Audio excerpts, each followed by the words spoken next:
Estamos ahora con, no sé cuál de las dos cámaras, con César Villanueva, expresidente del Consejo de Ministros, y aludido, en fin, referido con amplitud y con, digamos, cierta agresividad, incluso por parte de la primera dama, Nadine Heredia, en la entrevista ya célebre que dio a la revista Cosas. César, ¿cómo está? Buenas noches, ¿cómo le va? ¿Qué tal? Buenas noches.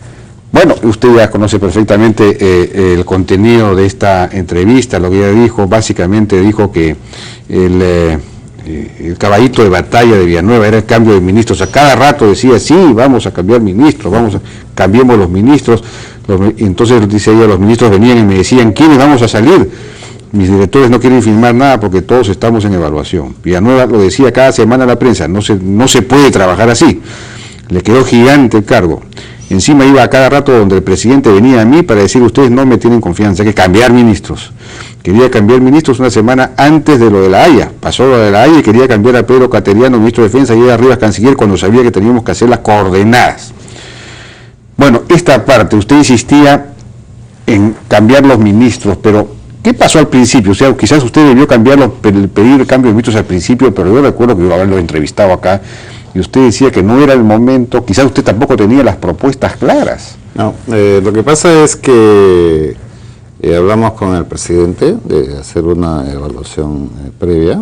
Probablemente haya el error de no haberlo planteado antes de tomar la presidencia del Consejo de Ministros, pero yo creo que un cambio de ministros no es un cambio de personas, sino hacer una evaluación de aquello que hay que fortalecer. Bien, el gabinete, lo que hay que fortalecer en cualquier gabinete de gobierno es tener una consistencia de dos cosas fundamentales, una consistencia técnica, ¿no? Y de manejo político, una segunda. Entonces, un gabinete que tiene que enfrentar a reformas importantes como el de salud, el de educación, el de servir, etcétera, tiene que tener un manejo político, porque una reforma no se hace de la noche a la mañana. De acuerdo, pero digamos, usted no planteó de inicio cambio de ministros, pero después de opinión pública, los medios de alguna manera lo reclamaban, y entonces usted aparentemente empezó ahí sí ya a reclamarle. No,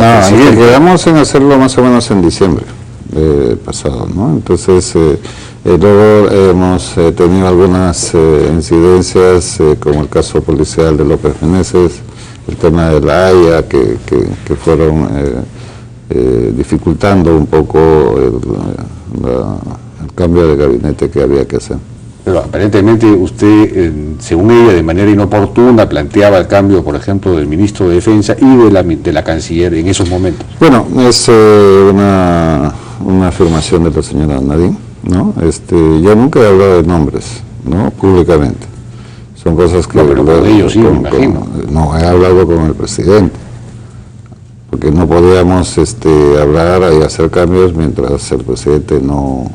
¿Usted tenía una propuesta concreta? Había propuestas concretas. ¿Cuáles eran, qué ministros quería cambiar? No lo voy a señalar porque son temas que, por respeto a los ministros que estaban y a cualquiera que se pueda proponer, yo prefiero dejarlo allí. Es temas que hemos conversado con el presidente, pero... Bueno, y el otro tema que ella menciona, que fue el detonante de su salida, es el relativo al famoso incremento del salario mínimo, sí, ¿no? En donde en buena cuenta dice que ella le preguntó tanto a Miguel Castilla como al presidente si habían hablado con usted, y ellos dijeron que no habían hablado con usted, y usted sí había dicho que había hablado con el ministro de Economía. Entonces prácticamente dice que usted había mentido. Es una mentira, dice. Es una opinión personal de él. Digamos, usted se mandó con una cuestión propia personal que no había sido efectivamente conversada. Bueno, a ver, felizmente mi respuesta está impreso en un periódico, que es la revista Gestión, donde salió esta entrevista, ¿no? Y ahí lo que dice es claramente que eso está en revisión, ¿no?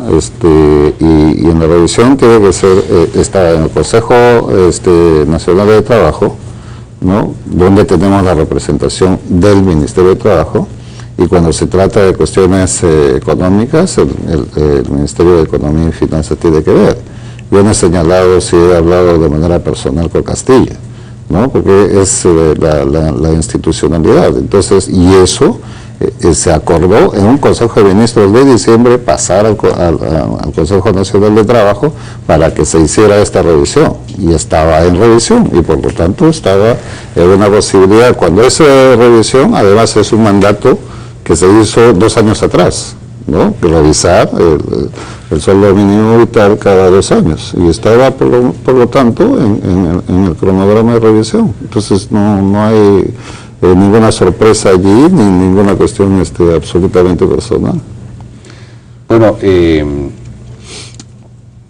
también dice que eso lo hizo por sus vinculaciones con el fujimorismo, pero me parece que señala, y con el aprismo. Con el aprismo y el fujimorismo. También es otra cosa.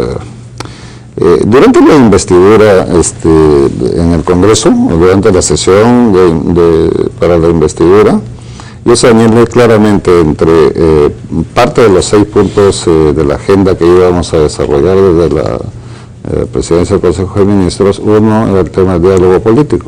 Está hecho público y está en los archivos. Y el diálogo político se había hablado con el presidente antes, durante el periodo que yo he estado, antes de entrar y después que hemos entrado, hemos sido bastante activos en buscar este diálogo para distender el tema político, porque el país necesita tranquilidad, necesita diálogo, necesita que sus líderes políticos tengan la madurez de poderse sentar a discutir no solamente el tema de la Haya, que fue uno de los temas ampliamente tratados, sino temas trascendentes como el tema de seguridad ciudadana, el tema de educación, ¿no? Que fue parte de lo que se empezó a acordar como la posibilidad de tomar un acuerdo político con los propios ministros de Educación, el ministro del Interior, ¿no? Con el acuerdo nacional, aparte de los líderes políticos, y también con la intervención de los gobiernos regionales. Entonces es un diálogo amplio. Y además lo que quiero señalar es que, acuérdense bien, que en el Congreso, cuando estuvimos para pedir la confianza del gabinete, fue el APRA y el fujimorismo los que votaron en contra, ¿no? Claro. Entonces, decir que hay un acercamiento particular, sí, eso parece un poco raro. Absolutamente raro, y muy lejos de la verdad. Ahora, la forma como la primera dama reaccionó frente a esa entrevista suya, que usted señala que no dijo, no recuerdo bien eso, que usted dice que no dijo que había hablado con el ministro de Economía. Pero está en gestión. ¿Qué fue lo que dijo exactamente usted? Está en revisión con el Ministerio de Economía y bueno, aparentemente eso no fue percibido como cierto, pero en realidad tampoco tenía sentido que la primera dama saliera a hacer cuestión de Estado en asunto, ¿no?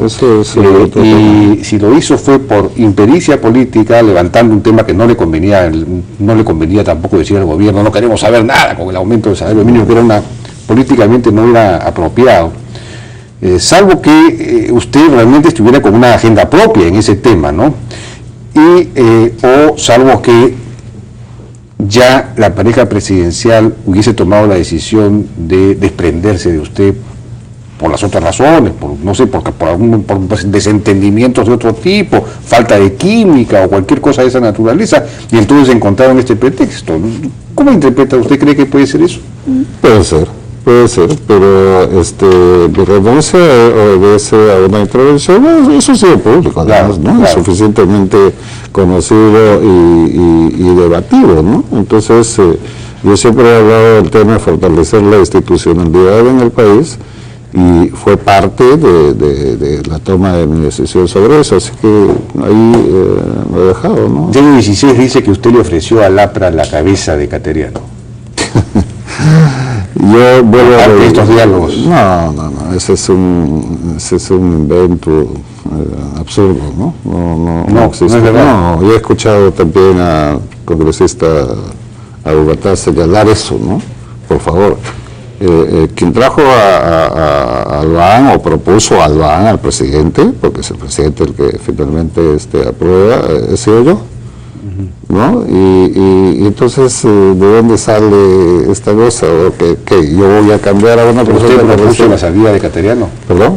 Propuso. No, yo no voy a señalar nombres nunca, porque yo tengo una conducta de respetar aquello que hemos hablado con el presidente sobre nombres y propuestas, ¿no? Entonces, ¿usted cree que Nadine Oruega tiene un poder, digamos, informal muy fuerte? Yo creo que la entrevista es reveladora por ella misma, no necesitamos responder a eso, ella responde sola en la entrevista, ¿no? Claro que sí. Bien, César Villanueva, usted está ahora abocado a la inversión regional en la Amazonía, ¿no? Estamos haciendo esfuerzos por el país, por eso es que estamos en la misma dirección de lo que se necesita. Las prioridades mucho más allá que estas circunstancias de la entrevista. Tenemos un problema serio con el tema de la minería informal e ilegal, que hay que buscar salidas, ¿no? Porque la interdicción es una forma, pero no resuelve. Entonces hay que buscar cómo resolver técnicamente este problema. Otro tema es que hay que seguir en el país mientras haya las condiciones de promover más inversiones privadas en el país. Y obviamente, como yo vengo de una región, particularmente en las regiones, ¿no? Porque pero usted está abocado, estaba preguntando si está usted abocado laboralmente a ese tema. Usted está trabajando en el Consejo Interamazónico, ¿no? Porque siempre estoy en Amazonía buscando cómo atraer inversiones.